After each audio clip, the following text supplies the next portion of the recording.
डोळ्यातनं अश्रू आले माझे.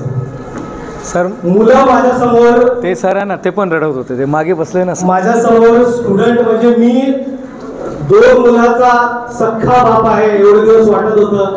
परंतु आज एवढे गणपती माझ्या पुढे आणि कार्तिक माझ्या पुढे फेऱ्या मारून गेले माझ्या भोवती. त्यामुळे जबाबदारी वाढवली सर माझी आणि रिस्पॉन्सिबिलिटी मेरी बढ़ चुकी है. मैं इतने सारे बच्चों का एक पैरेंट बनके यहाँ पे हूँ. सच में आज रुला दिया. Thanks a lot sir. तेव्हा अशा या महान व्यक्तिमत्वाचा आपण इथे सन्मान करूया.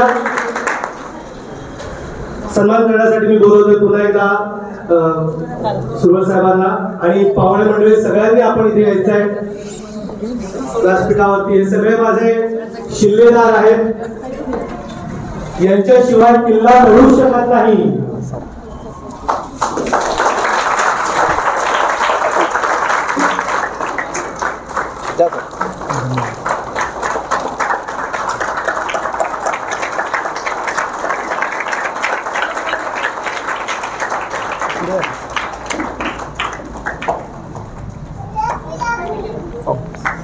एक फोटो असा घेऊ का पॅरेंट्स बरोबर इथे इथे असं म्हणजे क्या सर नाही मग ते पॅरेंट्स आपले जातात नाही चालेल सर एक